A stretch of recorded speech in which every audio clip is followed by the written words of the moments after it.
got picked up. Hello, I'm Greg Mehlin. I'm Cooper Tennant. And today we'll be covering and predicting the 94th Academy Awards. I'm personally very excited for the Academy Awards this year. I felt like last year movies were a little I feel like 2021 was the movie that I think a lot of people thought 2020 was going to be concerning COVID. What about you? I'm excited to talk about this. Is some behind-the-scenes stuff going on that's not too good with the Oscars right now, but I'm excited to talk about the movies. So, I don't know. Let's just get right into this then. So, first category we'll be covering. I get it, man. Small First pockets. category we'll be covering will be adapted screenplay, and so the nominees there are Coda, Drive My Car, Dune, The Lost Daughter, and The Power of the Dog. Personally, I watched Coda for the first time yesterday. I didn't expect to love it as much as I did. I really loved it. Originally, I had this going to Power of the Dog because I really like the story there. But I feel like Coda's main strength is its story. So I feel like it would be kind of foolish to not give the Oscar to that movie in terms of its story, because it's heartwarming. Visually, there's not much of a style. It's kind of bland, but I did really enjoy the story of Coda.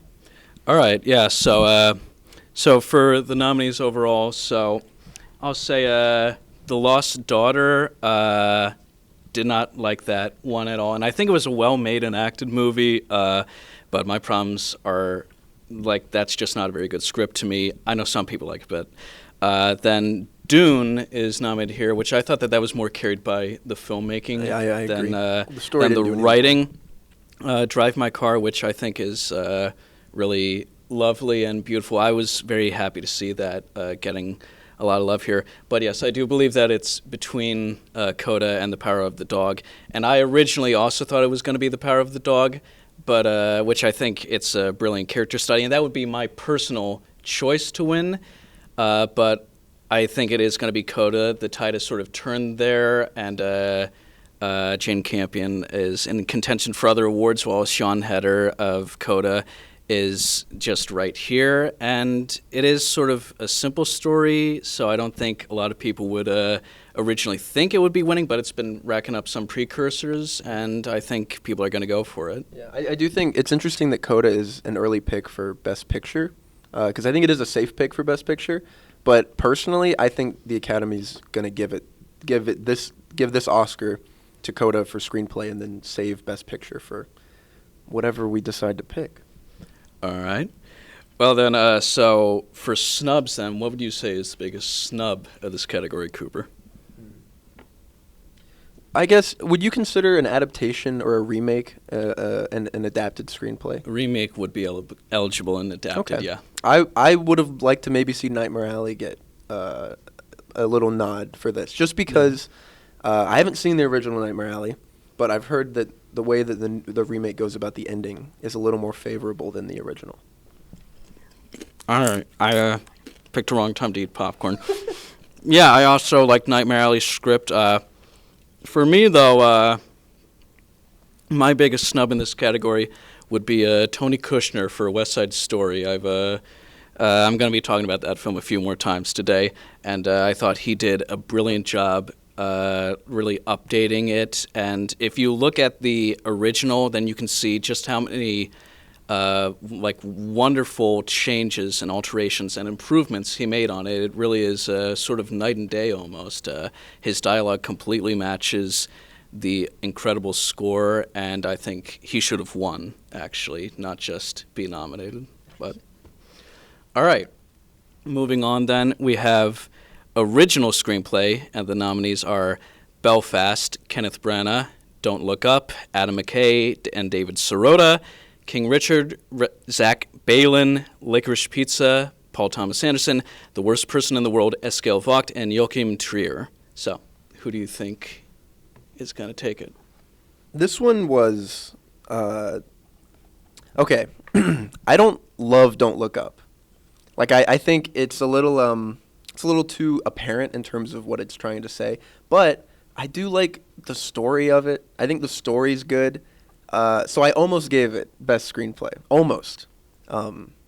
I'm instead giving it to Licorice Pizza because I thought that I've recently found a love for movies that aren't so much about a story but about like characters and them living and changing and everything like that. Like I watched After Yang recently, and I think that's a great example of that.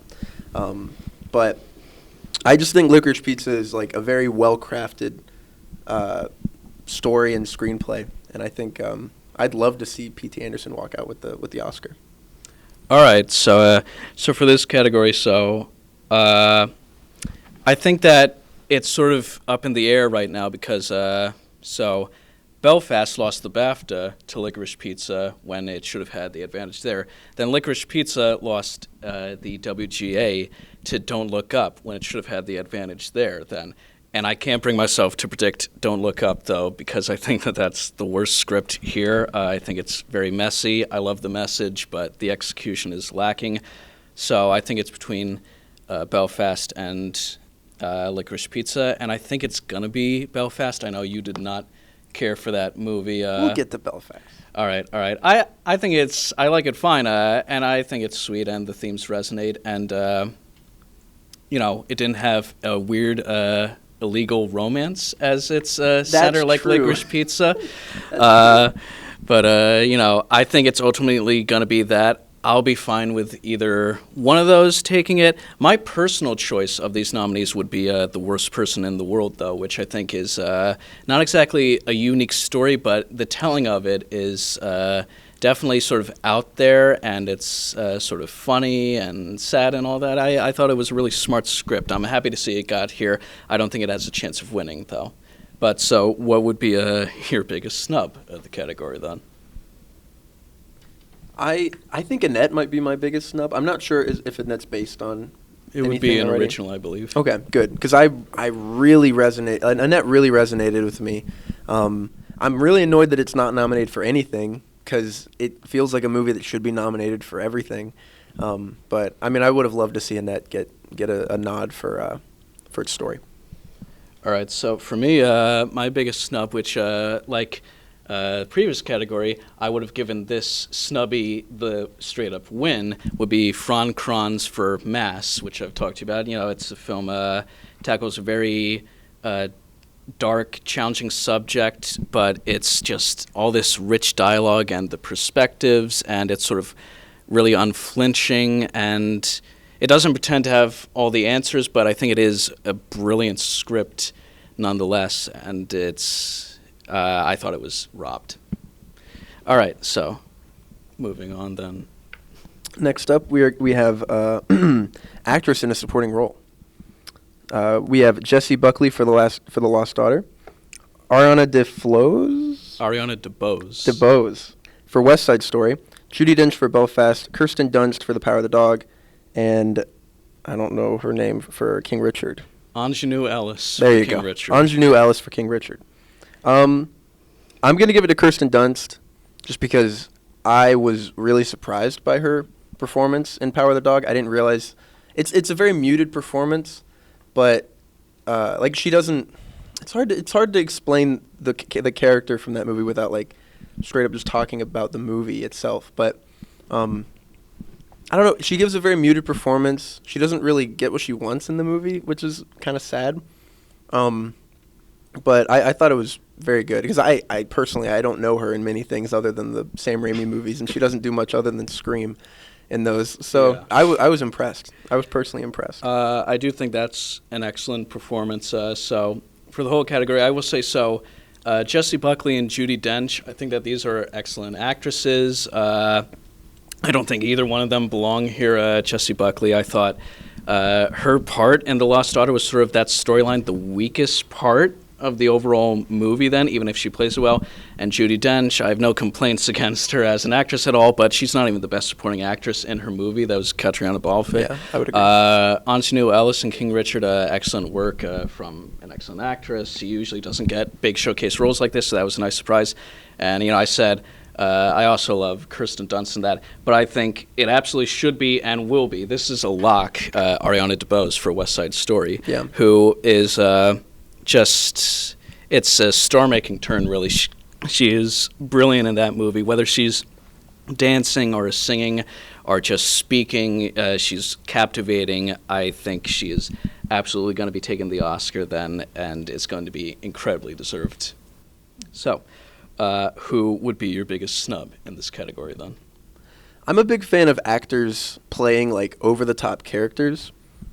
So I'm going to say, honestly, just based off of performance and how much fun she seemed to be having, Meryl Streep in Don't Look Up I think would have been cool. It's not like her best performance by any means, but I like that she's playing a fun character, and it seems like she had a lot of fun playing it. I like Meryl Streep. I kind of heavily disagree with that. And that's okay. She's fine in the movie, though. For me, my biggest snub would be, this was sort of a heartbreaker because she made all the precursors. Ruth Negga for Passing. Passing didn't get a single Oscar nomination, which is a crime because it was one of the best movies of last year, and she was the best part of it, where it's sort of a mysterious turn. You don't quite know what to think of her, but she's incredibly charming, yet sort of threatening at the same time, and she really played it just wonderfully. And whenever she was on screen, she completely entrances the audience and the characters within. I thought she really should have been nominated. Interesting. So moving on, then we have Best Supporting Actor. Then the nominees are Ciarán Hinds, Belfast; Troy Kotsur, Coda; Jesse Plemons, The Power of the Dog; J.K. Simmons, Being the Ricardos; and Cody Smith-McPhee for The Power of the Dog. So, what are your thoughts on this category then, Cooper? This one was difficult, especially after watching Coda last night. I wanted to give it to Troy. To be honest with you, as soon as the movie ended, I was like, well, he's my pick for Best Supporting Actor. And then I looked at the list again, and I will say, it's interesting. Last year, my favorite movie was I'm Thinking of Ending Things. And the two main actors that I loved in that movie, I was like, they could have been nominated for an Oscar. They're both nominated for an Oscar this year. I'm just saying that. But Jesse Plemons, I want to give him an Oscar. His time will come. I know that for a fact. But I'm giving it to Cody Smith-McPhee because he, super impressed me watching this movie. I only knew him as Nightcrawler from the X-Men movies. So, him actually being in a real movie and, acting, very impressive. And for the nuance of the character that he plays, him and Benedict Cumberbatch have a lot of really good chemistry. Wink, wink, you know. But no, I loved his performance. I honestly, I don't even know if I have a snub because I think I would just give it to him. All right. Well, so I agree. I love that performance. So for my overall thoughts, you mentioned Jesse Plemons, and I'm going to lump him and J.K. Simmons together. I love both those actors. It's the same thing as a supporting actress, where two great people doing great work, but I don't think either of them really had enough to do to warrant it, at least over several other actors in contention. And Jesse Plemons, I was shocked that he was nominated. Me too, because he's not in it. It's not his movie. It's not like a small role, and it's not exactly a bad role, but it is not a showcase at all, and he's so overshadowed by the other leads in that movie. Anyway, so Ciarán Hinds, he's always great. I thought he did a strong job in this film. I thought a while back, he's like the lovable guardian character that sort of seems like he may win, but then his thunder got stolen by Troy Kotsur in Coda, who is incredible, genuinely incredible. I had never heard of Troy Kotsur before, like most people, but he gives a wonderful performance.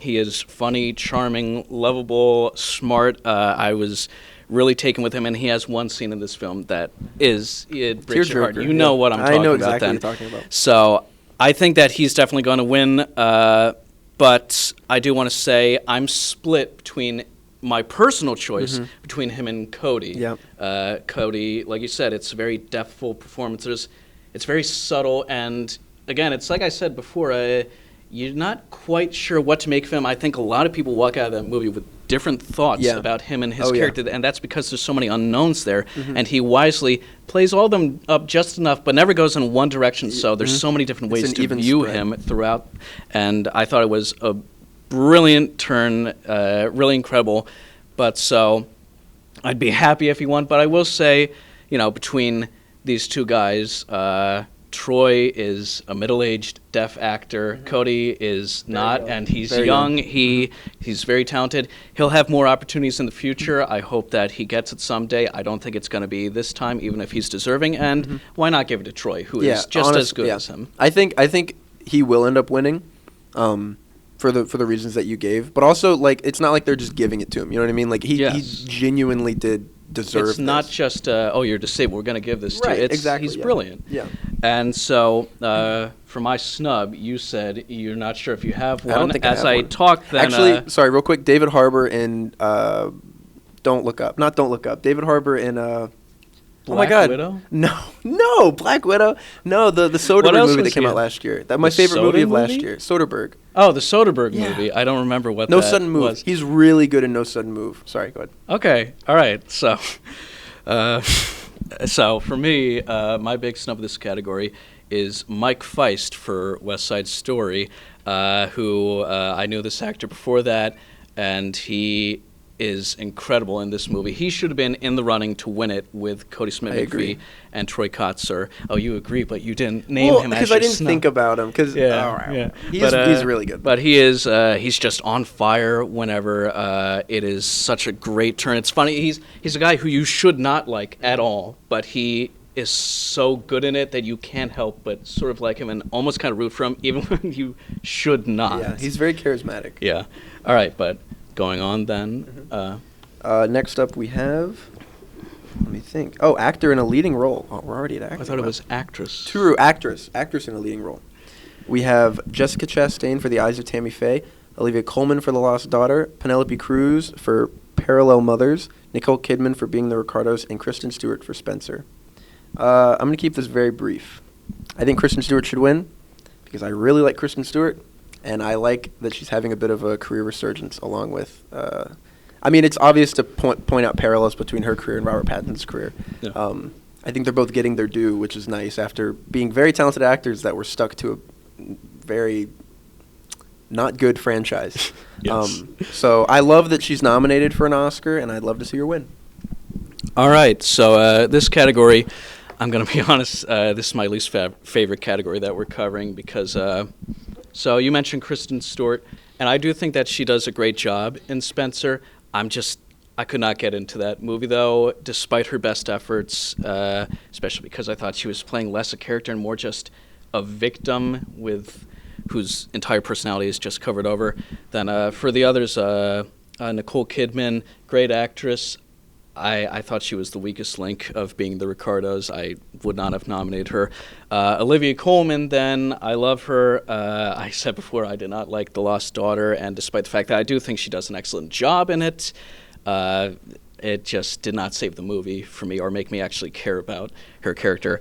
And so I believe that the win is going to come down to Jessica Chastain and Penelope Cruz. And so Jessica Chastain did not like her movie, and I didn't care much for her performance, actually. But she won the SAG, so she's currently the front runner, and she's a great actress, and she does a good job disappearing into this role. I was not super into it. But lately, I'm seeing a lot of buzz picking up for Penelope Cruz, then, who, of these nominees, is far and away my favorite. I thought she did a great job in Parallel Mothers, where it's a performance. The film almost veers on melodrama, but she reins it in enough. She plays like sort of this tragedy in such a realistic manner that she's really what holds it all together, and it's a very impressive, sympathetic, but not one-note turn. It's the best that I've seen of Penelope Cruz, who I've always liked, and I think that she would make a great winner. And I'm seeing some stuff. A lot of people saying in these leaked ballots or whatever that they're going to vote for Penelope Cruz. I actually think she's going to get it, even though she wasn't nominated in any of the precursors. All right, but so going on, snubs then. You know, I wouldn't say it's a leading role, but in The French Dispatch, she has a French name. Is it Leah? Leah Seydoux. Seydoux, yes, Leah Seydoux. That's how it's pronounced. Yeah, I really liked her performance in that movie, and I really think that she could have been nominated. I mean, I think that movie could have been nominated for just about every category. Personally, I might know someone who disagrees, but I would have loved to see her get a nomination because I think her performance in that movie, in that story in that movie, was really good. All right. Well, she's definitely not a lead, so I would not put her in that category. She's a lead in her she's own in story. 1/3 of the movie. Well, if it's an anthology movie, what do you? That's not. They're all supporting, and also I don't think that she was even that good in it. But anyway, so I'm going to go with somebody who, I'm going to go with somebody who would not have been, who was not campaigned as a lead actress, but is a lead actress in her movie, Martha Plimpton for Mass. I mentioned earlier, where she's sort of a. She's kind of the closest thing that there is to a main person in the movie because she really sort of jumpstarts the growth and conclusion of it, and it's really it's a tragic but realistic turn on this grieving mother, and she absolutely kills it. I haven't seen her in something in a while. I don't know. She was in The Goonies. I can't remember what was in between there, but it was a movie that deserved way more than it got, and I think that she should be winning this award. But moving on, then, we have Best Actor in a Leading Role, and the nominees are Javier Bardem for being the Ricardos, Benedict Cumberbatch, The Power of the Dog, Andrew Garfield, Tick, Tick, Boom, Will Smith, King Richard, and Denzel Washington, The Tragedy of Macbeth. So, what do you think of this lineup? This one... honestly, I think this was my most difficult category. I thought Denzel Washington's performance in The Tragedy of Macbeth was really good, but a lot of the times it felt like he was doing Shakespeare acting, which I don't really know how to describe, but it's just a lot of like saying everything really fast and really big and everything. Whenever like in the movie Frances McDormand, actually, you know what? No, I changed my lead actress snub to Frances McDormand. She's awesome. She's so good. She's better. She's better. Great in that movie. But I think the way that she was acting in Tragedy of Macbeth was, like, she made it her own, which I really liked. But it's Frances McDormand, so who's surprised? But so not Denzel Washington. Honestly, it was between two. It was between Benedict Cumberbatch and Andrew Garfield. I think Benedict Cumberbatch's performance is fantastic. It's still hard to kind of not see him as Doctor Strange in anything. You know, I think he's the one Marvel person that I have the most issue with in terms of trying to see him as another character. Right. But I love Andrew Garfield. I really love Andrew Garfield, and he made me care about a guy who I'd never heard of, Jonathan Larson, and it had me like genuinely invested in every single thing that was happening in this. You know, I guess. You call it a biopic. Not kind of. It's kind of a biopic. A loose biopic. Yeah, it's in that mold. Yeah. But anyway, he made me care about someone who I went into the movie not knowing about and not caring about. So I find that really impressive. I'll agree with that. So I think that this is a pretty strong category. So I will say Javier Bardem. I liked him a lot. I thought that he was the best part of his movie, even if there's some other people that I would have put ahead, but I'm not going to complain about him. Then, so Denzel Washington, I liked him more than you did. I thought that he was better than Frances McDormand in that movie, who I also agree was excellent, but I don't know. I love Denzel, and I thought he excelled as Macbeth. It was Denzel Washington as Macbeth. It's as good as it sounds, people. It is good. It is good. But so then... and I agree with you. I absolutely adore Andrew Garfield's performance in that. That's his best cinematic work I've ever seen. I think that he would make an amazing winner. I would love it if he won. I don't think that he's in the running to win. And based on how things have went, it seems that it will be going to Will Smith for King Richard, who I think he did a great job in that movie, and I'll be happy to see Will Smith win an Oscar. But I believe that years from now, people are going to look back and they're going to be like, Will Smith has an Oscar. That's great. Will Smith beat Andrew Garfield and Benedict Cumberbatch. That's not great. Because I think that those two were light years ahead of him. And my personal vote, it's close between Andrew and Benedict, but I am going Benedict because I thought he so completely changed himself in this. It's so unlike anything I've ever seen from him. He's frightening, but he's never just the bad guy. There's so much going on underneath it that is slowly peeled back. You don't know the full picture, but he gives you so much without ever fully divulging himself to the audience that you feel for this almost kind of monstrous guy in a way. It's a frightening, intense turn. I loved him. I don't know anybody else who could pull that kind of thing off. Yeah. So I'm sorry, Sam Elliott, but Yeah, no, the movie's good. The movie's real good. yeah. But anyway, all right. So your biggest snub of the category then. I'll go right now then. Or I'll think about it. so for me, my biggest snub of this category would be I mentioned this film again, Mass, with Jason Isaacs, who another thing. Love Jason He Isaacs. was campaigned as supporting. All four of the main actors were campaigned as supporting, even though they're all in almost the entire movie. Then it's category fraud. He should have been in lead, and he should have been nominated because he was probably my favorite of the four. It's brilliant performances all around, but he is again, it's like Martha Plimpton. He's a grieving parent who and he tries to not let it consume him, but you see that anger slowly taking hold of his then, and like he can barely hold back. You think, is this guy gonna like assault somebody? He's so enraged and just looking for answers of what happened, and it's a captivating turn. I love Jason Isaacs overall, and I love him in this movie. It's the best I've ever seen him. I do really like Jason Isaacs. I forget what he was in that I really. Oh yeah, he was in Terminator Genesis. That was cool. I did not see Terminator Genesis. Yeah, he was what's the main guy's name in Terminator? Like not Arnold. Like. Are you thinking of Jason Clarke? I am thinking of Jason Clarke. All right, whatever. Anyways, I do like Jason Isaacs though. I know who that is. Bradley Cooper in Nightmare Alley, I think, would have been a really cool shout because he does a good job of, you always kind of know that there's something kind of up about him, but he does a good job of playing like a very mundane man with a kind of a darker side. And I also really like that movie. I would have liked to see it represented a little more evenly. That is a great turn. Of the actors campaigned as leads, unlike Jason Isaacs, Bradley Cooper would have been my choice for the biggest snub. Yeah. So, moving on then. Moving on, we're on directing. Yeah. Hopefully I can get this name right. Directing, for Belfast, we have Kenneth Branagh. Kenneth Branagh. Branagh, okay. For Drive My Car, we have Rizuke Hamaguchi. Yeah, I think. Okay. Licorice Pizza, Paul Thomas Anderson. Jane Campion, Power of the Dog. And Steven Spielberg, West Side Story. Okay, this one might be a little basic. I'm going to give it to Steven Spielberg because I think it's very obvious that he had a vision for this movie. He knew exactly what he wanted, and I genuinely think that to the frame, we see exactly what it is that he wanted to do with this remake of West Side Story. And I didn't know anything about West Side Story going into this movie, and I was very impressed at the way it was shot, the way it was put together, like all of it. It was a lot of homages to like old Hollywood, which I really loved. Of course Spielberg wins an Oscar, but I pick Spielberg.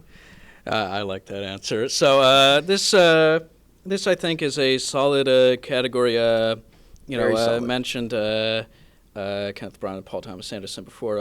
They're very talented people. I know. Their movies are a bit divisive, but I think that they're still excellent directors. Ryusuke Hamaguchi, I did not know him before this then. He did masterful work both behind and front. No, just behind the camera. Well, he didn't act in it. What am I talking about? But anyway, so I think it's going to Jane Campion. She's been winning everything. There's been a recent backlash, but I don't think it's enough to stop her. And she does an amazing job, and if it weren't for one other person, she would absolutely be my choice to win. And, this is her first movie in like over a decade, so the fact that she just seamlessly got in and delivered such a precise, smart, impactful feature like this, it's very impressive. She'll make a great winner. But yeah, I'm with Steven Spielberg, West Side Story. I thought that this was the best work of his I've seen in I don't know how long, like some time though. You could tell how much he loved the source material. He's talked about that at large, but there's so much passion. Just every single little thing here under his control is so, I don't know, it's so great. It was a movie that as I was watching it, I was like, I can't wait to watch the behind the scenes of this movie. Like, I want to see the sets. I want to see like him talking about it. I want to see him talking actors through. It's dripping with like creative energy. I agree. I absolutely love the movie. I think that he definitely should win, even if it's going to be Jane Campion. I do think it'll be Jane. but I want Spielberg to win. Yes, I'm glad we're on the same page there. Yeah. And so then, Best Picture, Or snubs. we have Snubs. right, snubs. Yeah, I snubs. almost forgot. Who's your biggest snub? Well, I would have liked to see Guillermo get a nom for Nightmare Alley, but my biggest snub, I'm a big fan of ensemble casts. Sometimes you need the right director to wrangle an ensemble cast. Steven Soderbergh with No Sudden Move from last year. Still my favorite movie of last year. That hasn't changed. But I think the way that he kind of crafted the story and the way that he's a very hands-on kind of guy, you know? And I think it's apparent from that movie that it's a lot of what he loves. Big ensemble cast. Everybody gets their piece of the pie. I don't know. I'm a big Soderbergh guy. Like his movie Kimmy that came out this year is already one of my favorites. So maybe I'll be talking about that next year. But I don't know. Soderbergh, that's my snub. All right, I have not seen that movie yet. But so for my snub, I'm going to say Joe Cohen for The Tragedy of That's Macbeth. also a really good shout. Which, Joe Cohen, he's not with Ethan Coen this time. He's on his own for this. And, I remember I was thinking how's this going to fare? Is he still going to be, able to deliver such great work? And not only did he, but I think that it was the best work I've seen from a Coen in, a good few years then. I don't know of his history with Shakespeare, but I thought he definitely got this, and he made a really striking picture. I would have loved to have seen him nominated, but oh well. Yeah, I was surprised that he wasn't nominated. Honestly, just because of how visually appealing that movie is. Before I'd even seen it, I was impressed. Or I was surprised by the fact that he wasn't nominated for director. Yeah. But, all right, so then we have final category, Best Picture, and the nominees are Belfast, Coda, Don't Look Up, Drive My Car, Dune, King Richard, Licorice Pizza, Nightmare Alley, The Power of the Dog, and West Side Story. So, thoughts, opinions? So, I think that in terms of the easy pick, I think it'd be I wouldn't mind if the Academy picked Coda to be Best Picture because it's very approachable.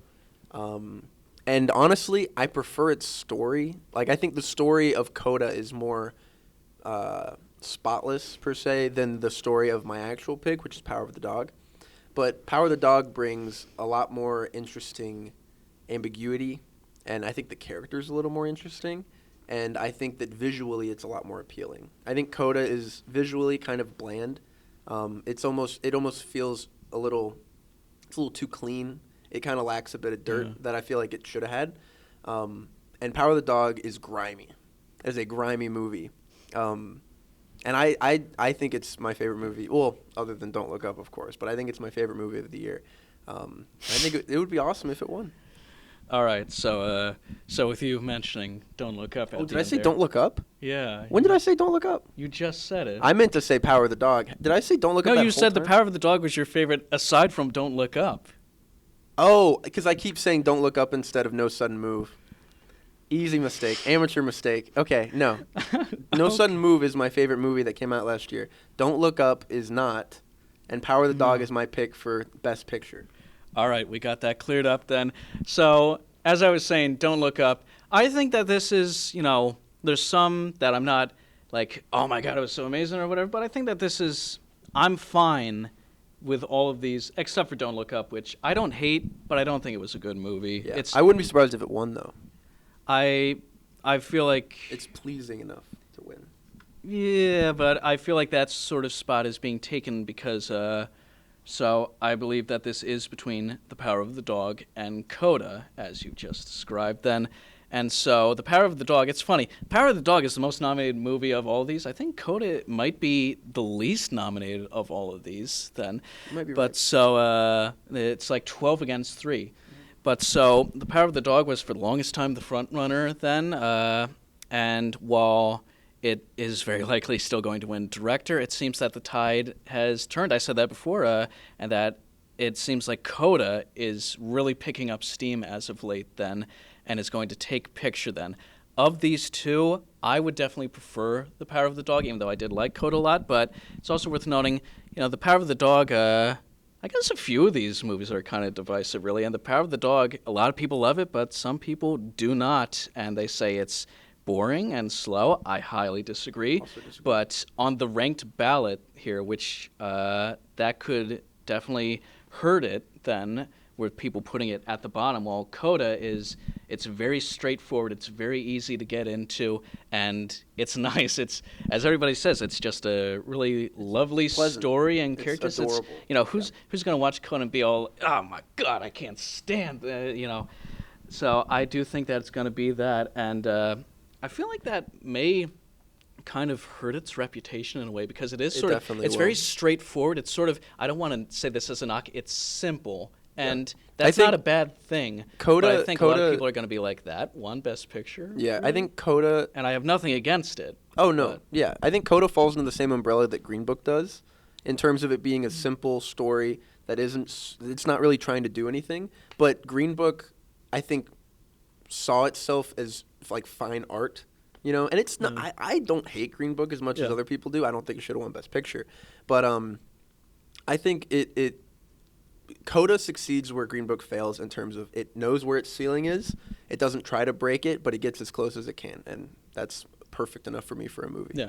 I'll be fine with Coda winning, even if I do have a few ahead of it. But as for my personal choice, then it's West Side Story. I talked about it before. It was perfect. I loved it. I loved everything about it. Go see it. Not enough people saw it. It is really good. I wish Thank I you. would have seen it on screen, like a big screen. Yeah. I wish you did too, and millions of other people then. But it's not going to win, even if I really wish it would. But so, snubs then. What's your biggest snub for picture?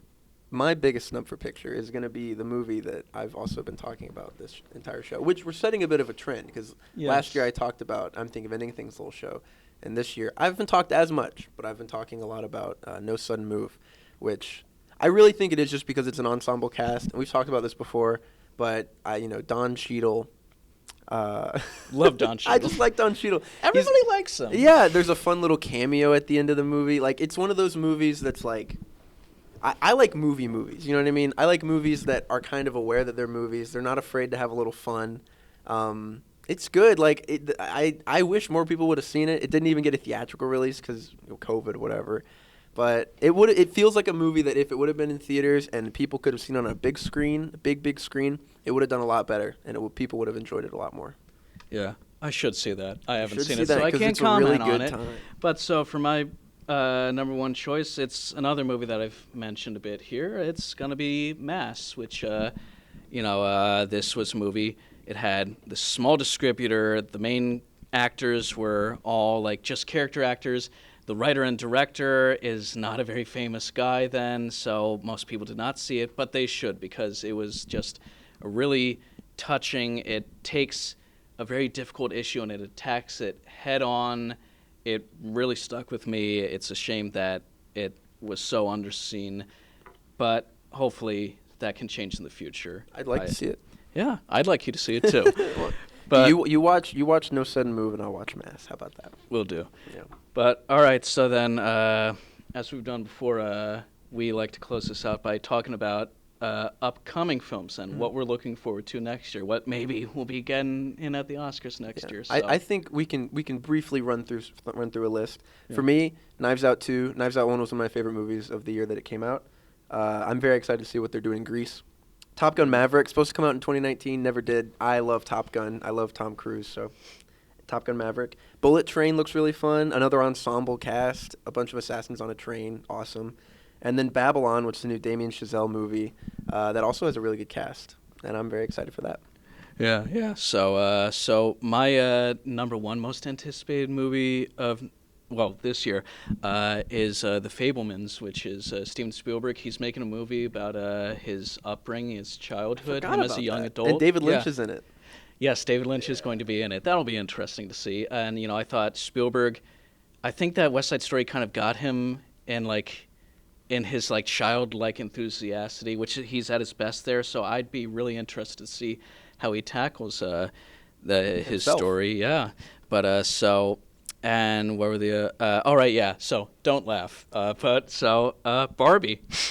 I'm also interested in Barbie. Because I almost Barbie, wrote that down. so it sounds like it should be terrible because it's a Barbie movie, but it's being directed by Greta Gerwig, and she's co-writing it with Noah Baumbach. These are incredible tours here. What are they going to do with Barbie? And I don't I'm remember interested. the cast, but It's I remember the cast. Margot being Robbie as impressive. Barbie, Yeah. Ryan Gosling as Ken. That's Yeah. perfect casting because they're beautiful people. They are beautiful and, people. You know, wrong. it's. I'll be interested. Maybe it's terrible, but you know, it's got good people behind it. Why not? It's interesting. And then my other one. So Francis Ford Coppola has not made a movie in like over a decade. Then, and he's going to be coming back with a passion project, I believe. Metropolis? Yes, I was just Ooh. looking up that name, Metropolis.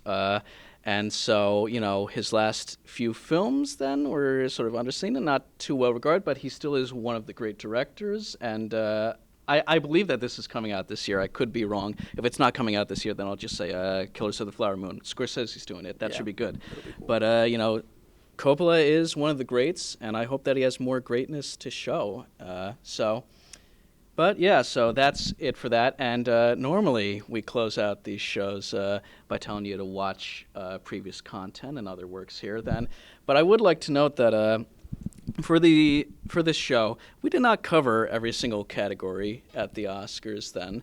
But you know, we're a small school crew then. We don't have the time to do all of that. But there are other people who do have the time to cover all categories, and that's the Oscars themselves, which they are not doing this year. They have decided to cut out a bunch of categories and just say after a commercial break, these people won then, instead of showing these hardworking people in the industry who make the movies that are being rewarded, the editors, the people who work in sound and everything, and they just decided those aren't important. We're just going to show the big name actors and whatever.